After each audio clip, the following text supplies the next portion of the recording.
Tingnan mo yung mukha na yan. Ano ba yan, Bjorn? Uy, naka-cross legs pa. Ano, lagerta? Ha? Gutom na ba kayo? Gusto nyo ng early dinner ngayon?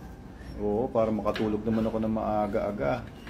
Ano, at bukas ay may mga meetings sa Meta Animals. Ha? Ano, Logan? Ikaw, kumain ka na kanina. Taba-taba mo. 1 meal a day lang po yan. 1 meal a day. 350 grams. 350 grams. Lapad. 9-year-old Belgian Malinois. 26 inches. Ang height niya is 36 kilograms. The last time na tinimbang siya. Pero ngayon, hindi ko alam ang timbang ito. Baka heavier pa. Okay. Pakainin na natin itong dalawa. Ano? Pakainin natin yung ano? Big Me. Oh, ikaw pala yung mini me ko, no? Okay, pakainin natin sila ng SDN. Kuha ka doon. Sige, kuha ka ng isang takal. Sige, basta isang takal. Okay. Alright, pwede masyado marami. Oh, pwede niyan. Sige. Lagayin natin dito. Lagyan natin ng water. Ayan. Okay mo. Whoops. Okay, tama na. Okay, hindi naman natin patatagalin. Sige, buksan mo na yung cage. Ugutom na sila. Oh. Actually, 5 o'clock sila pinakain kanina or 5:30. Ngayon ay mag-11 o'clock pa lang. Pero pwede naman. Hindi, buksan mo na lang. Ay, ikaw maglalagay? Basta wash ka lang ng kamay mo after. Okay, go.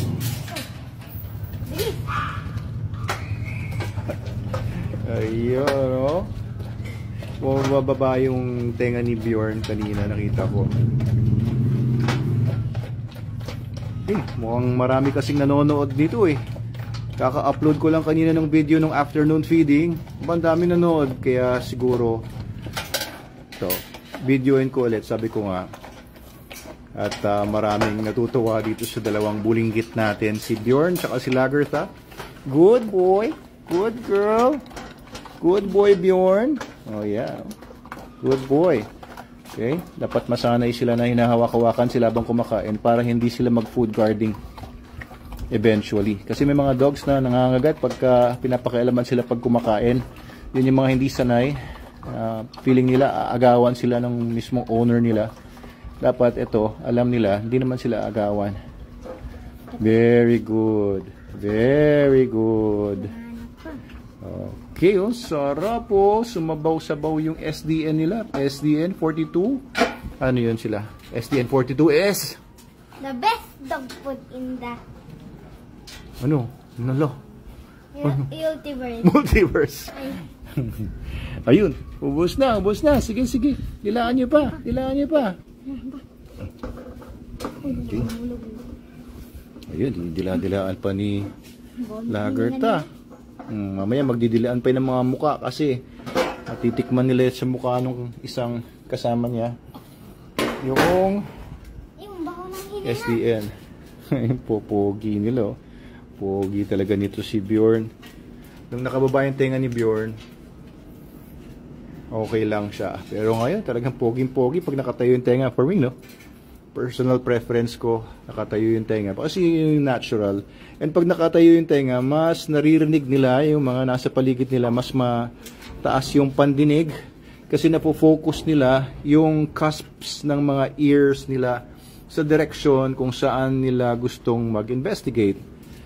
Kesa pag nakababa yung mga ears, like Rottweilers, like other dogs na nakababa yung ears, medyo dehado sila sa pandinig. Mas malakas ang pandinig ito.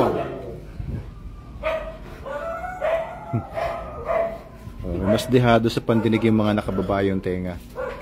Kaya gusto ko yung nakataas ang tenga. Mas matala sila pang guard.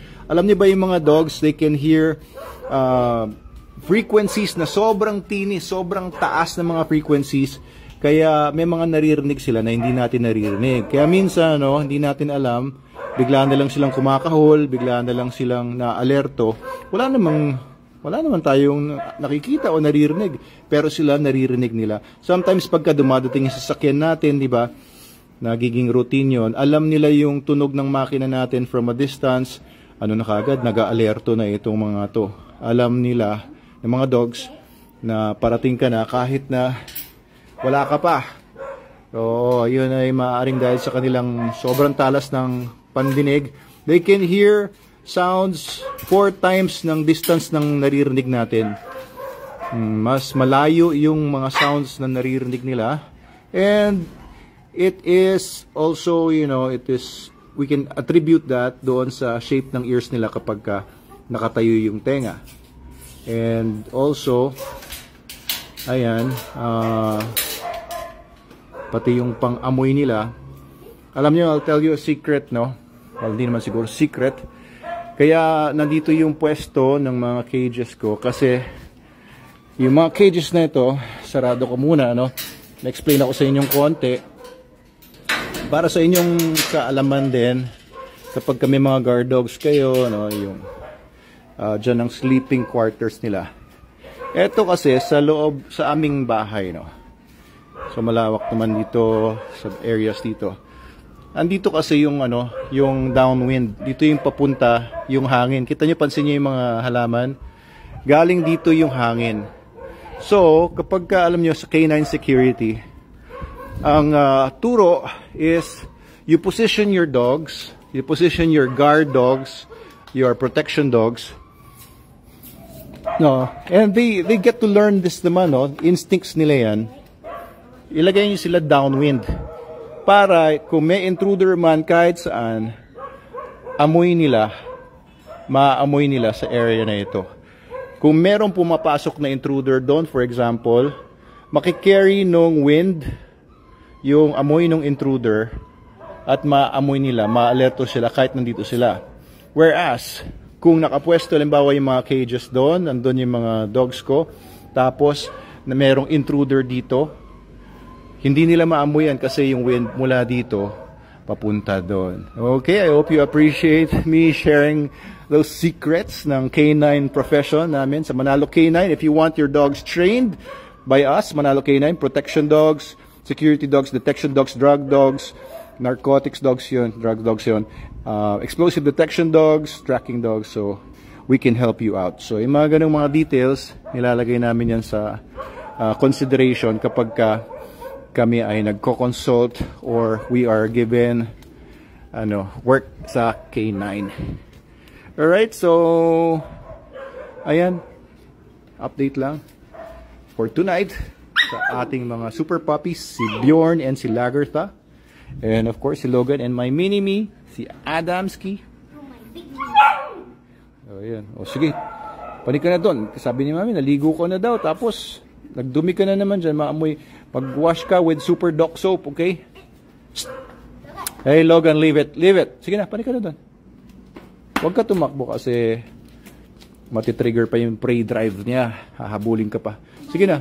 O, pag-aalis ka sa kanya, umalis ka lang casually. Huwag ka masyadong magpa-habol or what. Okay. Yan lang, guys.